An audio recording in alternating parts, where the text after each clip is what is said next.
qu'on voit notamment avec le conflit en Ukraine avec la Russie. Oui. En fait, ce conflit a commencé un mois avant sur les réseaux. Il faut bien voir que ça avait déjà commencé sur les réseaux Internet avant ça. L'Ukraine s'est dotée d'une armée IT, c'est-à-dire qu'il y a beaucoup de volontaires à travers le monde pour aller défendre l'Ukraine. D'accord, donc pas forcément des Ukrainiens. Pas forcément des Ukrainiens, ils ont réussi à collecter un certain nombre de passionnés, de gens qui ont des idéaux, qui ont voulu défendre à leur manière l'Ukraine sans aller sur le champ de bataille et mettre un casque lourd, mais en restant derrière leurs écrans. Et on se rend compte que maintenant, une guerre, ça se fait à la fois sur le champ de bataille, c'est ce qu'on voit aux informations, aux journaux télévisés, mais ce qu'on ne voit pas, c'est effectivement tout ce qui se passe sur Internet. Et là, il se passe des choses très très importantes. Alors, ce n'est pas uniquement en période de conflit. On sait qu'il y a beaucoup d'États qui cherchent à voler des secrets industriels, la Chine notamment. On sait qu'on a des puissances du mal en termes de cyberattaques.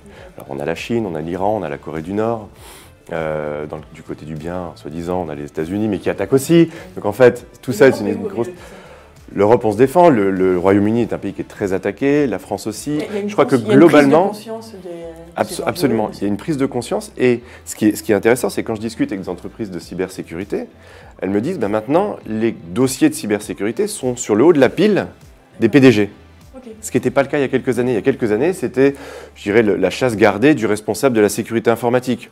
PDG ne savait pas vraiment quels étaient les outils de protection. Maintenant, c'est devenu une priorité. Donc on voit que les mentalités changent et on voit justement, ça traduit ce besoin toujours plus important de sécurité digitale, de cybersécurité, parce qu'on le voit, hein, notre économie est de plus en plus digitale, on met de plus en plus de choses très personnelles. Maintenant, notre relation avec les impôts, c'est par Internet. Oui, non, mais c'est sûr. Donc, imaginez le nombre d'informations extrêmement personnelles qu'on donne à l'administration, de façon digitale. Tout ça, il faut que ce soit extrêmement bien protégé parce qu'on voit bien que si demain on n'a plus de cybersécurité, si demain toutes les entreprises de cybersécurité font faillite, on se retrouve dans un monde à la Mad Max.